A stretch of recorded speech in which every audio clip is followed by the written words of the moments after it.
Selamat datang kembali di sesi pendalaman kita. Ya, halo. Hari ini kita bakal ngupas satu pendekatan.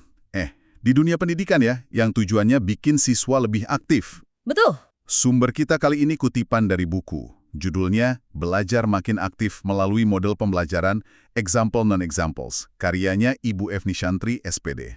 Oke, menarik nih. Nah, buku ini tuh basisnya penelitian tindakan kelas loh. Jadi riset praktis gitu ya, yang guru lakuin di kelasnya sendiri buat perbaikan. Iya, PTK ya istilahnya. Betul. Lokasinya di SMPN 1 Tanjung Amas. Jadi misi kita nih, pengen paham model example non-examples ini sebenarnya kayak gimana sih? Dan, gimana terapinya di kelas PKN? Mari kita bedah bareng-bareng. Siap. Oke, kita bongkar ya. Jadi awalnya nih, ada semacam tantangan lah ya, di kelas 7A SMPN 1 Tanjung Amas itu. Siswa-siswanya pas pelajaran PKN cenderung, gimana ya, kurang aktif gitu. Kurang responsif mungkin? Ya, bisa dibilang gitu. Mereka kurang merhatiin gambar yang dikasih guru, terus kerja kelompoknya juga belum maksimal lah. Dan banyak yang masih agak ragu gitu buat kasih tanggapan atau nanya. Situasi yang cukup sering ditemui mungkin ya. Tentu.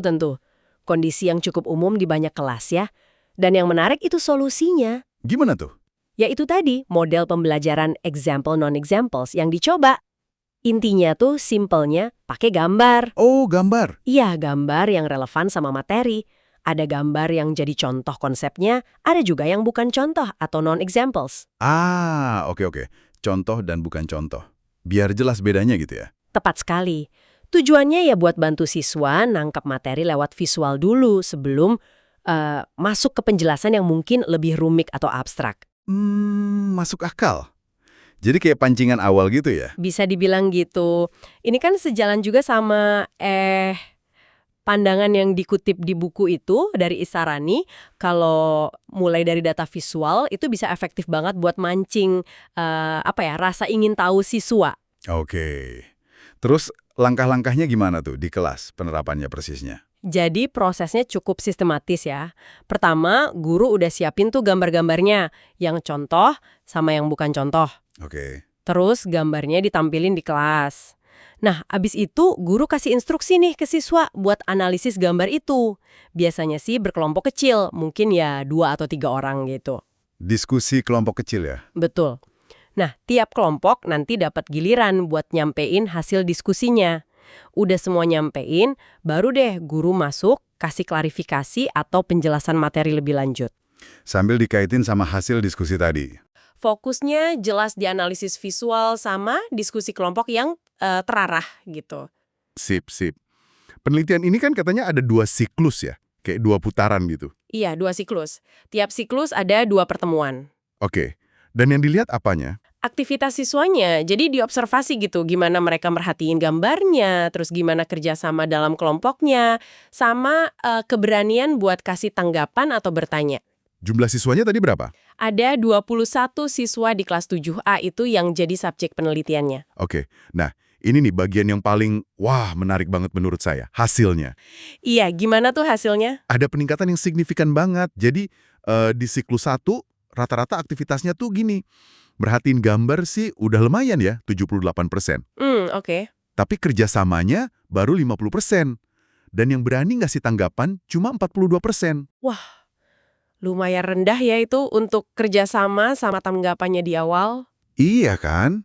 Menurut Anda, kenapa ya kok aspek interaksi ini awalnya kayaknya agak susah gitu? Pertanyaan bagus tuh. Ya mungkin aja di awal siswa belum terlalu biasa ya sama metode yang nuntut mereka buat aktif diskusi, buat analisis sendiri gitu. Jadi masih adaptasi gitu? Bisa jadi masih ada ragu-ragu buat ngomong, atau mungkin juga struktur tugas kelompoknya di putaran pertama itu belum pas banget. Atau mungkin masih nunggu penjelasan guru aja gitu ya? Bisa jadi ketergantungan ke guru masih tinggi. Satu lagi, mungkin kekuatan non-examples-nya itu loh. Mungkin di awal siswa masih agak bingung, ini gambar yang bukan contoh gunanya buat apa ya? Gimana cara analisisnya? Iya. Masuk akal banget. Terus kita lihat nih, di siklus 2, angkanya loncat drastis. Nah, itu dia. Sama di kerjasama naik jadi 83%. Itu kan naik 33 poin ya. Gede banget. Wow, signifikan itu. Sama yang kasih tanggapan naik jadi 76%. Itu naik 34 poin. Gila sih. Keren. Yang merhatiin gambar juga naik jadi 90%. Menurut sumber ini, apa ya kira-kira kunci perbaikannya yang bikin model ini jadi klik gitu di siklus kedua? Peningkatannya emang, wah jelas banget ya, terutama di bagian interaksi itu. Kelihatannya sih pasti ada penyesuaian tuh setelah evaluasi siklus 1. Kayak gimana tuh penyesuaiannya? Ya mungkin instruksinya dibikin lebih jelas lagi, atau peran di dalam kelompoknya dipertegas. Bisa jadi juga gurunya lebih proaktif mancing diskusi. Yang jelas kelihatan banget kalau model ini tuh berhasil mancing partisipasi aktif siswa pas terapinnya udah lebih mateng gitu. Jadi analisis gambarnya itu jadi pemicu ya? Betul. Analisis gambar, baik yang contoh maupun yang bukan contoh, itu jadi kayak pemantik yang efektif buat mereka mikir kritis, terus jadi lebih berani ngeluarin pendapat di kelompoknya. Siswa jadi lebih terlibat karena mereka kayak ngerjain sesuatu gitu ya sama gambarnya? Nah, persis. Mereka nggak cuma pasif dengerin, tapi aktif menganalisis dan diskusi. Jadi intinya apa nih dari penelusuran sumber kita ini? Ya, intinya sih model example non-examples ini, kalau kita lihat dari penelitian ini ya, dengan penekanan di penggunaan gambar yang pas sama diskusi kelompok yang terstruktur, itu punya potensi besar buat ningkatin keaktifan siswa. Kuncinya di visual sama interaksi itu tadi. Oke, jadi kesimpulan dari telaah kita kali ini, model example non-examples ini nawarin cara yang cukup praktis ya, buat bikin suasana belajar lebih hidup. Betul. Bisa jadi inspirasi nih buat Anda mungkin yang bergerak di dunia pendidikan atau ya sekedar pengen tahu aja metode belajar yang beda yang melibatkan siswa secara aktif. Iya, benar banget. Dan ini mungkin bisa jadi, satu pertanyaan buat Anda renungkan juga. Pertanyaan apa tuh? Di luar konteks gambar di pelajaran PKN ini ya, gimana sih prinsip contoh konkret sama bukan contoh ini bisa kita pakai buat bikin konsep-konsep lain? Mungkin di kerjaan Anda, atau hobi, atau topik apa aja deh yang lagi Anda pelajari. Jadi lebih gampang dicerna dan lebih menarik gitu.